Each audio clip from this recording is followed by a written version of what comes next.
Let's head over now to Washington, D.C. We're going to stay in Washington, D.C. actually, and speak to Nigar Mortazavi, is a political analyst and a host of the Iran podcast. Very good to have you here on the program this evening when we now have the announcement from the U.S. that they've actually joined the Israeli military action and bombed 3 nuclear sites in Iran. Nigar, what do you think the reaction is going to be from Iran? Are they now going to agree to end the war, stop the nuclear program, or do you think that they are going to retaliate and possibly send missiles on U.S. bases, for example? I think they're likely to retaliate, although I'm just seeing in Iranian media, and you need to confirm this later, but Iranian media reporting that Iranian officials are saying that they had removed nuclear material from these sites beforehand.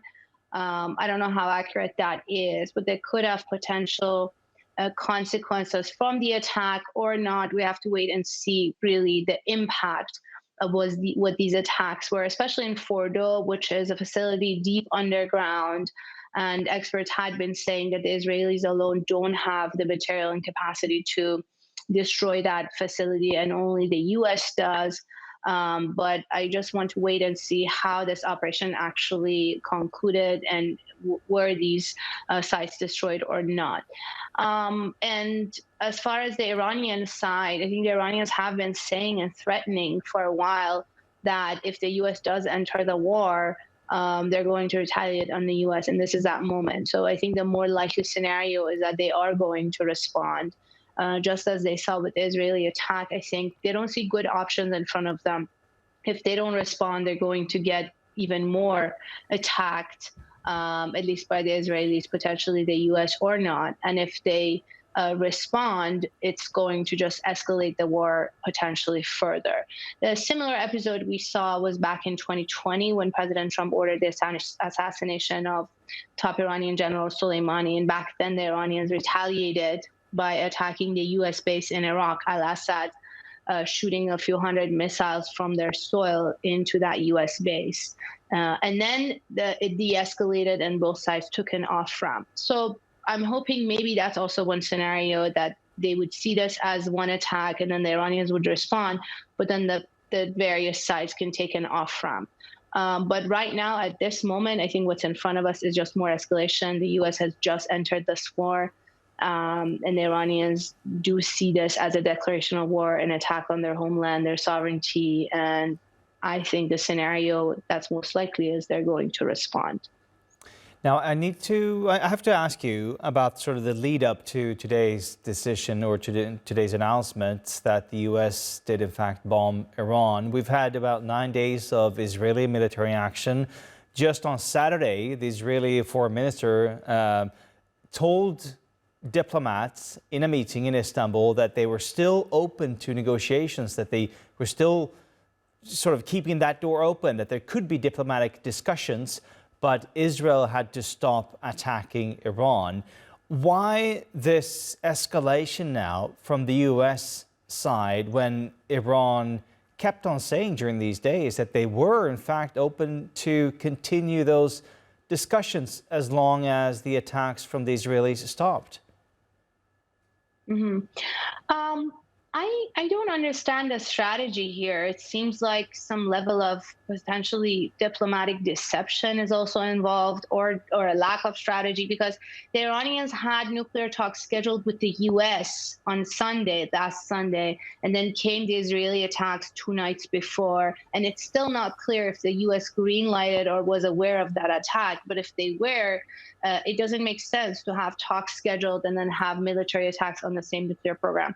And then President Trump just said that he's going to give it 2 more weeks, diplomacy or negotiations, to give it 2 more weeks to see if they can make peace. And just today, Secretary Rubio said that the U.S. preferred option is to resolve this diplomatically. And then comes the attack. So I think the way I'm looking at this is that their understanding of diplomacy, of negotiations, of talks, is just absolute surrender from the other side. I don't think they see it as going into talks giving something and taking something. They don't want to make concessions. They just want the absolute surrender of the other side, as President Trump had also posted on Truth Social in the past few days, unconditional surrender. And so diplomacy didn't bring that unconditional surrender because the Iranians didn't agree to what the U.S. had demanded with the shifting of the goalposts throughout the negotiations, because initially was no nuclear weapons, which the Iranians said we're open to discuss. And then the goalpost shifted to saying no nuclear program, even civilian, or no enrichment with the nuclear program. So these, were also red lines for Iran, or non-starters or deal breakers. But I think what this also does is that this will diminish trust for the U.S., for the process of diplomacy and negotiations for potentially a long time to come. How can the Iranians now trust the United States and its partners to come back to the negotiating table if, when negotiations are announced or scheduled, they also get attacked militarily? Just give us your sense or your analysis. What's happening right now in Tehran, in the minds of Khamenei, in the minds of Pezeshkian? What are they thinking? How are they discussing the next steps? Well, I wish I was a fly on the wall over there. This is just going to be speculation and analysis. But I think from past precedent, what we can put together, of course, and from a distance, is that they don't see not responding as an option unless something extraordinary is offered and some magical mediation is happening. I don't think the next step is seen as a no answer, because I think they realize that that would be perceived as further weakness and will bring more and more severe attacks. As far as responding, how are they going to respond to the world's, mightiest and most strong army potentially in human history? There's no matching of the ability of the U.S. Army. But then at the same time, we have to remember the experiences of Iraq and Afghanistan. The U.S. Army, the same mighty army, went into those countries thinking that it's going to take a few weeks, and they got bogged down for 2 decades, for 20 years, trillion-dollar wars, lots of American blood and resources wasted in Afghanistan. They had to return the key back to the Taliban in 20 years and come out. So the underdog, maybe the underdog, but at the same time, this is their homeland, this is their land. They're going to fight tooth and nail for their homeland, for their land. And this is not just the government we're talking about. It's also going to be the people. The past week has created a sense of unity, a rally around the flag of the defense of the homeland. People seeing that their homes are being attacked, the homeland is being bombed, and wanting to respond to that. So I don't see any good coming out of this. But at the same time, I think in Tehran, they are just looking at bad options in front of them, and they have to choose one of them. And my prediction from past precedent, again, is that I think they're going to respond one way or the other.